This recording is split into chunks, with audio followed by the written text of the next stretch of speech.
Have you ever felt an anger so deep that it changes who you are? I'm talking about the kind of anger that doesn't shout or slam doors but sits quietly in your heart, changing the way you think, act, and even pray.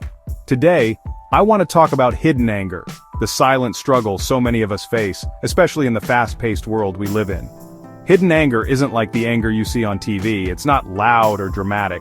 Instead, it's the anger that gets tucked away, buried under years of unresolved conflict, stress, or even old wounds we thought we'd forgotten.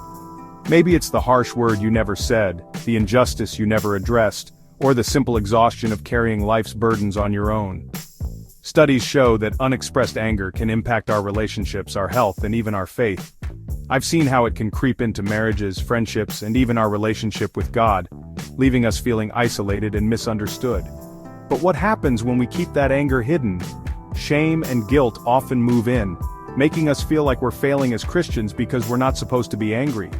But the truth is, hidden anger eats away at us. It can turn into anxiety, depression, or unexplained health problems. It can create a storm inside us, a kind of chaos that feels almost, demonic. Not in the sense of possession, but in the sense that it stirs up destructive thoughts, bitterness, and behaviors that separate us from the peace God promises. So how do we find healing? The answer isn't to pretend we're okay or to push our anger deeper. The Bible tells us in Ephesians 8:31-32 to get rid of all bitterness, rage, and anger.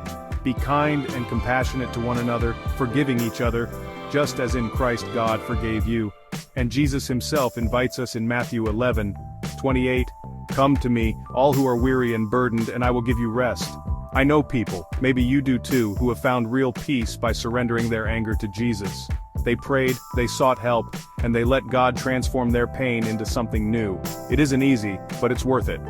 So today, if you're wrestling with hidden anger, I encourage you, take a moment to reflect. Bring your feelings to God in prayer, talk to someone you trust, or reach out for help. Healing is possible, and you don't have to walk this path alone. Thanks for watching. If this spoke to you, share your story in the comments, and don't forget to subscribe for more on emotional health and spiritual growth.